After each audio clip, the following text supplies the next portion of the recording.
Good morning, my dear students. Class 8th, okay, Social Science, Chapter 4, Ancient Civilization of the World. Today, we are going to discuss about ancient civilization of the world. You know that food, water, air, and light are very important for life survival. Similarly, shelter and clothing also are basic necessities of for mankind. So generally, we can get water, favorable weather condition on the banks of river. So that's why the prehistoric people settled on the bank of rivers. That's why we can say that these, I mean, later on, these banks of rivers developed as the cradles of ancient civilizations.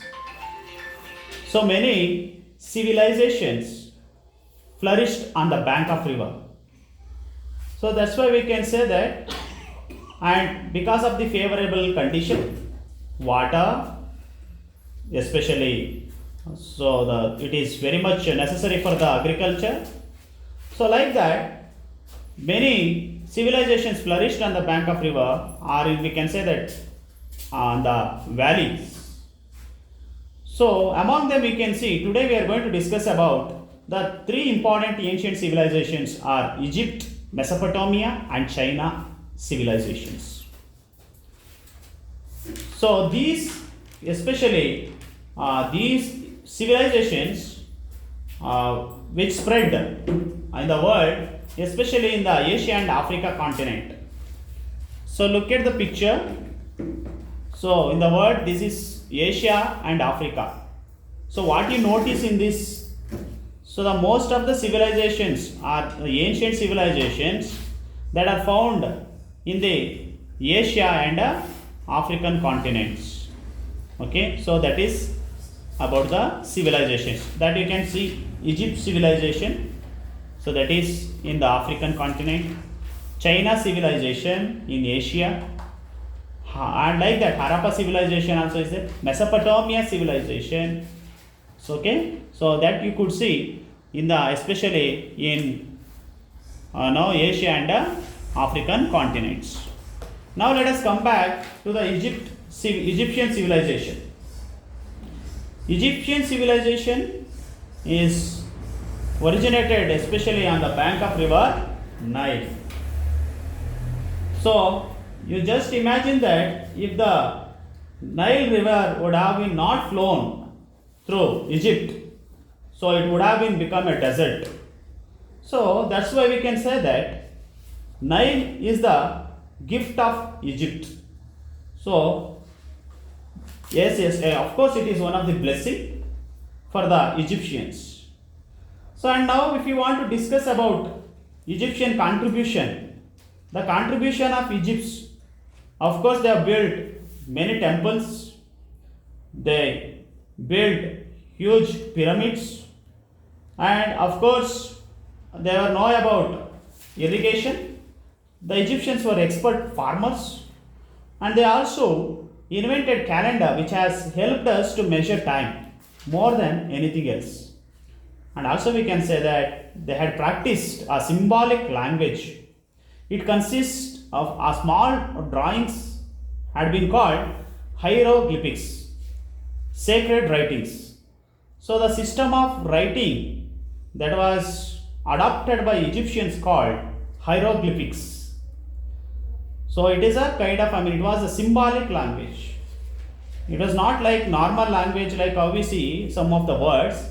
It is especially like some pictures. It contains some symbols and pictures we can say. So and of course if we take the Nile Valley, already I told you, which is one of the blessing for the Egyptians. Of course it provided fertile land for the agriculture. Of course the Egyptians were the great farmers, and during the rainy season it was sometimes Nile river would transfer into a huge lake. After the valley dried up in summer, a fertile layer of clay soil would form the grazing field and neighboring agriculture lands. So, this fertile land provided food for the population of the first town in the area. Not all agriculture regions were in the valley. Of course, some of them used canals and wells for their irrigation throughout the land. Of course, the Egypt was prosperous and wealthy, and during their leisure time, the people practiced artistic works, and also they believed in life after death. They believed that all, especially they believed that man had to give an account of his deeds on earth. So they worshipped one of the powerful god named called Osiris. So it was a powerful god of life and death. And these people believed there is a life after the death and every person is accountable of his deeds. So keeping that intention, they smeared dead body with many chemicals, and they used to preserve the dead bodies. That's why most of the time, especially these river valley have become a place for the dead bodies, and at the same time, this body, especially which was now smeared with various chemicals and wrapped with thin cloth, the entire body was in this way preserved. So that's why this kind of body is known as mummy. Especially, and also later on, after wrapping and after smearing with chemicals, they used to preserve and they used to put in the coffin, special designed coffin.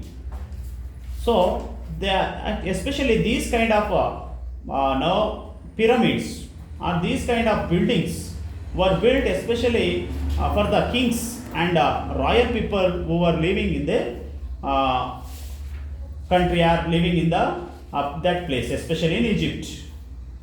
So, in the beginning, graves were created by carving hills and rocks. But later on, when the people moved towards to the north, so they started to construct tall towers built on these graves, using huge block. Yes, of course, we can see Giza pyramid is one of the famous pyramid, Giza pyramid.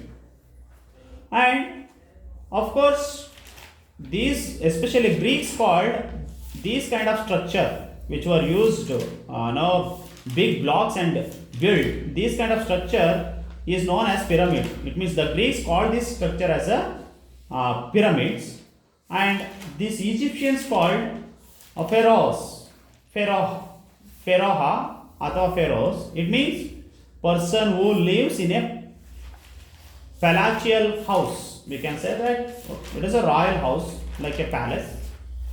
And of course, the people accepted Osiris was the powerful god of life and death. And after this, what happened?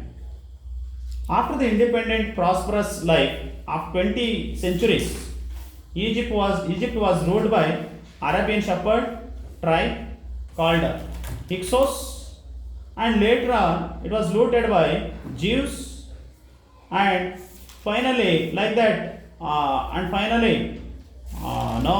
Thebes rose in the revolt against foreigners.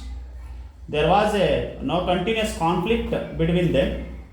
Then Hyksos, and again they fought, and Hyksos were successful. And after that, again 1000 years, again it came under the rule of Egypt. That is Sardanapals of Assyria. So then the Persian emperor Cambyses occupied Egypt in 6th century, and Alexander occupied Persia in 4th century in Egypt. So Macedonia, that time Macedonia became the capital, or you can say that province. Then the last ruler of this Egypt, that especially the last came to Roman. They are the Romans. so who ruled in 39th BCE. The last Egyptian queen was Cleopatra. This Cleopatra best known for her beauty, and several times, especially when the Romans fought against her, they feared of her beauty more than her troops. And later on, we can say that Caesar's was the successor of Roman. There, Caesar's father-in-law Augustus did not succumb to her beauty like his father-in-law, and finally Cleopatra was defeated. So that is about the Egyptian. Apart from that, we can say that their contribution was very much to the society. Yes, they built lot of temples. They used lot of technology. They introduced calendar system. And also they are the people who taught about irrigation, farming. So that's why we can say it is one of the first civilization on the bank of river Nile. And next, if you wanted to understand, the next civilization is about Mesopotamian civilization. Mesopotamian civilization actually flourished on the bank of river Euphrates and Tigris. Like Egyptian civilization, this also flourished on the bank of river Euphrates and Tigris. Okay, so what is Mesopotamia? Mesopotamia is nothing but it is land between two rivers. Okay, so the land between the two rivers. This was one of the ancient civilization, and of course this place also ruled by some of the nomadic, especially the nomadic of south and northern parts of some of the tribal people, hilly tribes in the north, and southern nomadic tribes of the desert tried to establish control over this area. And later on, of course, Sumerians were the first ones. Sumerians also ruled this in this area, and Sumerians were the people who introduced the system of writing in Mesopotamia in the 13th centuries.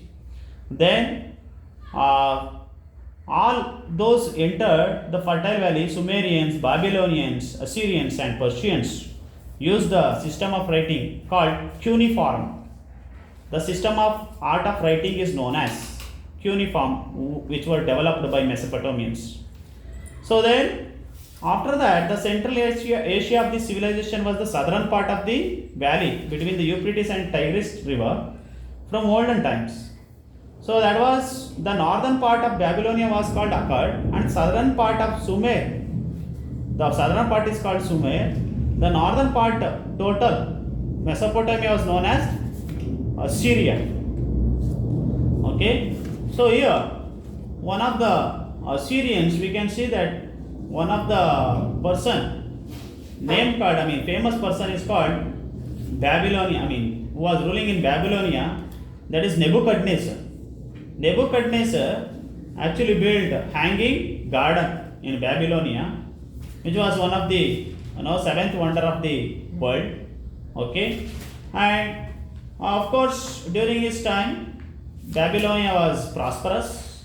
He made, the environment was, of course, it was beautiful, and these people were also famous for art and architecture, and they built some of the temples like Ziggurat. Ziggurat is a top temples, we can say the top towers. Okay, so which was built on the top of the hill, and where especially these temples, Ziggurat, we can say that they are like artificial hills. Okay, it was a place of worship, and they were called Ziggurat. And they did not know how to build stairs, and therefore surrounded them with sloping galleries that time. The Jews called these towers as Towers of Babel.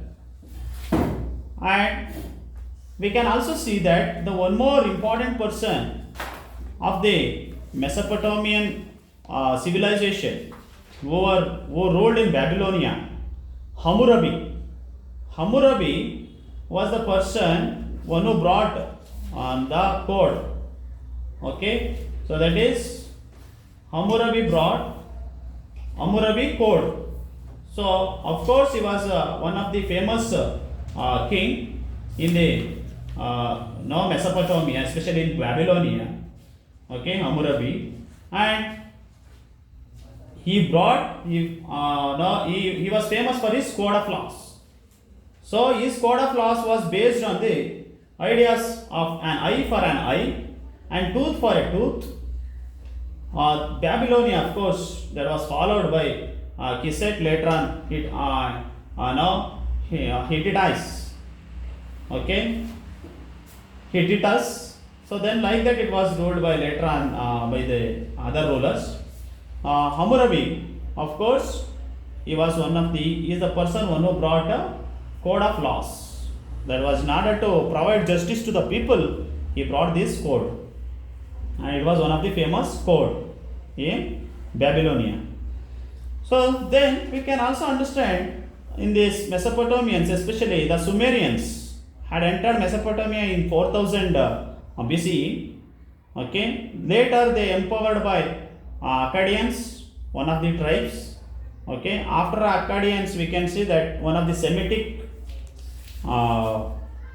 especially in Arabian desert. I mean, these are known as Semitic people who ruled. Thousands of years of this, Akkadians came to be ruled over by the Amorites, and after Amorites, this also was ruled by Hittites, who came later, occupied the valley and destroyed that, and later on Assyrians. So they are called Asura. Who are the followers of Asura, the desert god? That's why they are known as the Assyrians.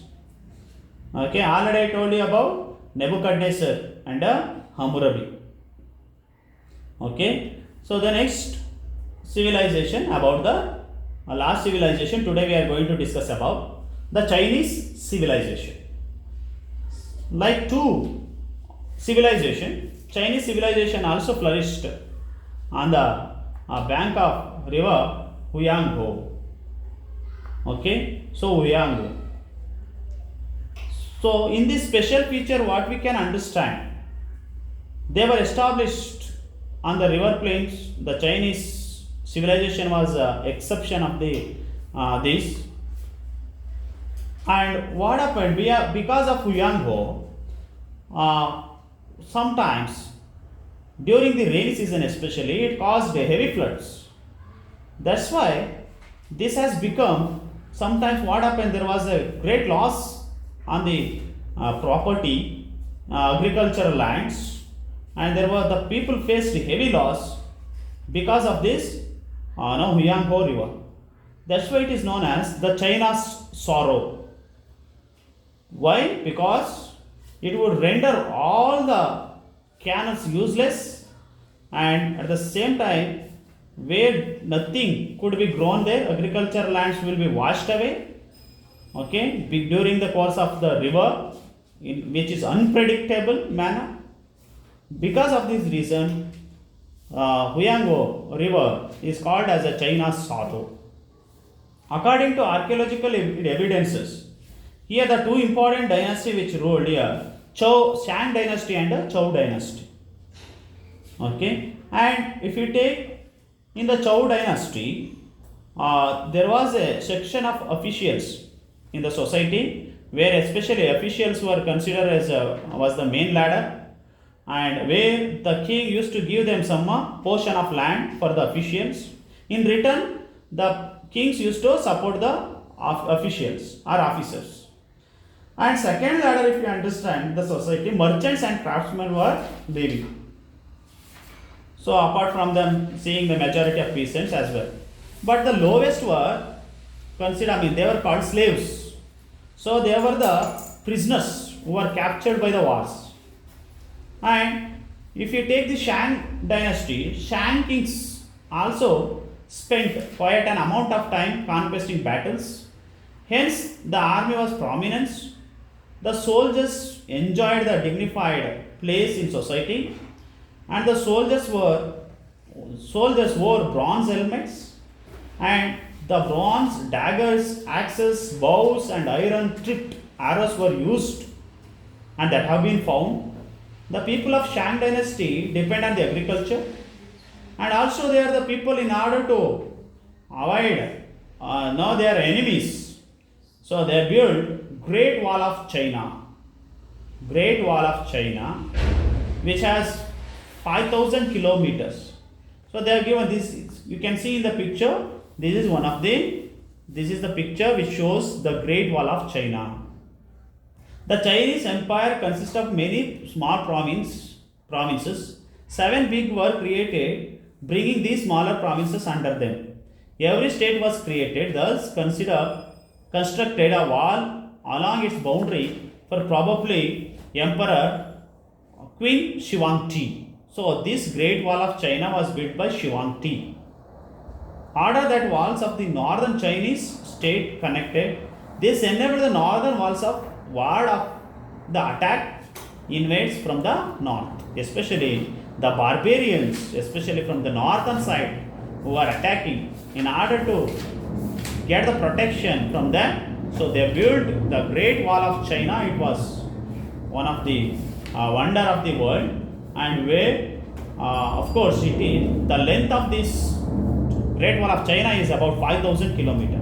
Apart from that, we can say the Chinese contribution was very much. They were the people who were engaged in silkworm rearing, and they were excellent in pot making, and they taught about the porcelain. Okay, so how to make porcelain, and they believed about the dead man became a spirit after. And that is the spirit had special powers, and also they practiced various other things, wooden articles, pots, bronze making. So some of the objects they know very well, and they also transformed some of the ideographic script writers were to write on the silk and bamboo slips. Okay, so that was their great contribution, except no exceptional, except Great Wall of China. Apart from Great Wall of China, so that was their great contribution to the society, and this is all this civilization are known as ancient. Even though they were ancient civilization, say their contribution to the society was very much, especially in the field of art and architecture, and temples and writings, and especially agriculture. So these were some of the great contribution, so that we have to learn today's world. Okay, so that's all about the 3 important ancient civilization of the world. Thank you.